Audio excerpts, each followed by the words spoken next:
Welcome to the deep dive. We're here to sort of unpack the big ideas from different sources, making sense of complex stuff just for you. Today, we're tackling a real giant, Mary Shelley's Frankenstein, a novel that's, well, it's been giving people chills and things to argue about for, what, over 2 centuries now? Exactly. And our mission for this deep dive is really to get into the skin of this classic. We want to look at how it was made, the huge ethical questions it throws up, and honestly, how incredibly relevant it still feels today. It's almost prophetic. So by the end, you'll have a solid grip on the story, the characters, sure, but also why it keeps sparking these vital debates about science, about being human, and, responsibility. And the story behind the story is pretty amazing too. Mary Shelley, daughter of Mary Wollstonecraft and William Godwin, these radical thinkers. And she supposedly wrote Frankenstein when she was just, what, 19? During that famous gloomy summer by Lake Geneva. It's just astounding the depth she achieved at that age. It really is. And what's so fascinating is how Frankenstein comes straight out of its time. It's Yeah. steeped in the Romantic era, all that focus on intense feelings, the individual, the awesome power of nature. But then, bam! It's also arguably the first real science fiction novel. It dares to ask, what if science goes too far? And of course, it's pure Gothic literature, too. The atmosphere, the horror, she blends it all so well. Like those bleak landscapes Victor wanders through, they're not just pretty pictures. They're basically mirroring his own internal chaos and isolation. Okay, so for anyone maybe coming to this fresh or just needing a quick reminder, what's the core idea, the hook that keeps Frankenstein so gripping without, giving everything away? Well, at its core, it's about Victor Frankenstein. He's this brilliant, maybe too brilliant scientist. He's completely driven, obsessed really, with discovering the secret of life itself. And this ambition, it pushes him way over the line. He actually creates a living being from parts. And that act of creation, that's the central event. Everything else, all the tragedy sort of ripples out from there. Yeah. It's less about the monster itself and more about the sheer audacity of creating life and what comes after, the responsibility. Right, the consequences. And the characters are just so vital to how it all plays out. Who are the key figures Shelley uses to drive this story and its themes? Besides Victor, of course. Oh, absolutely crucial.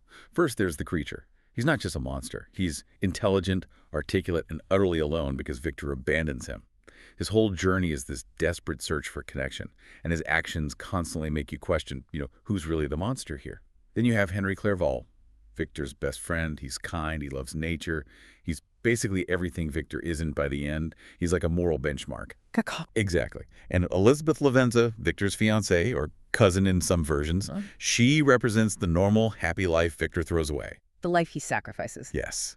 And finally, Robert Walton, the explorer writing the letters at the beginning and end. His own ambition kind of mirrors Victor's, which has this really interesting framing device. It makes you think about the whole story through another ambitious lens. Okay, so we got the setup, the players, but the real power of Frankenstein lies in the massive themes Shelley tackles, right? These big, uncomfortable questions. Let's dive into those, starting with that mix of ambition and, well, hubris, I guess. Hubris is exactly the word. Victor's drive isn't just scientific curiosity. It's this almost arrogant belief that he can conquer death, become a kind of god. He's not just pushing boundaries, he's shattering them without thinking about the pieces. He's so sure he can control it all. Playing God, literally. Yes. And it forces us to ask, where is that line? When does ambition become dangerous? What happens when we don't respect limits? It's not just about a creature on a slab.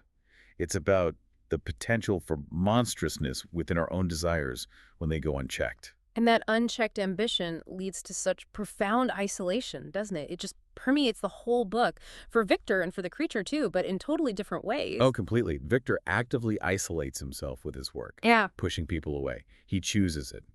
The creature, though, is isolated by his existence. He desperately wants connection, but is rejected purely because of how he looks.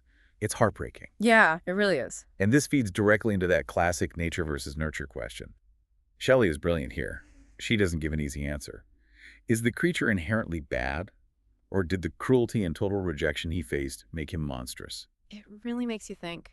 It does. It challenges our own ideas about judging others, about empathy. You start wondering who the real monster is, and underlying all of that is the huge theme of moral responsibility. Shelley is basically shouting, if you create something, You are responsible for it, for its well-being, for its impact on the world. You can't just walk away. It's not just what she says, but how she says it. Her writing, her craft is just incredible. How does she make these themes hit so hard? She uses some really effective literary tools. First, the Gothic elements are dialed up to 11.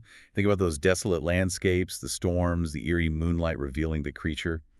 It's not just setting. It creates this intense atmosphere of dread, suspense, and moral darkness. It amplifies everything. Like that's under your skin. Totally. And second, the narrative structure itself is genius.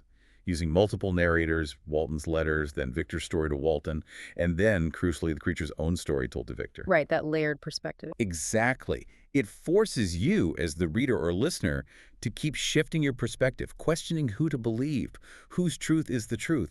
It's a masterful way to explore the novel's really deep philosophical questions about life, death, humanity.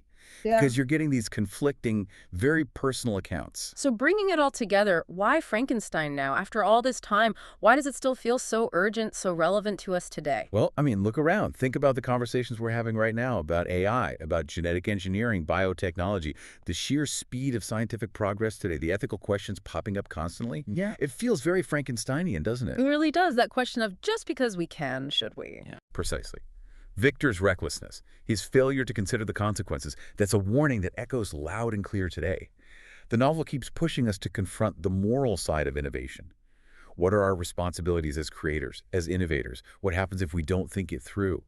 And ultimately, it keeps teaching us about empathy, about connection, about what it even means to be human versus monstrous. Those definitions are constantly being challenged, just like they were in Shelley's time. A truly timeless warning, wrapped in an incredible story.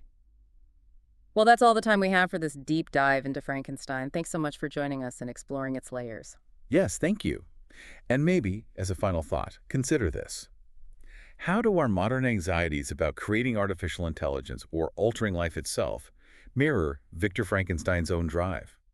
What does that persistent echo across 2 centuries tell us about our ongoing struggle with the power of creation and the weight of responsibility that comes with it? Something to think about.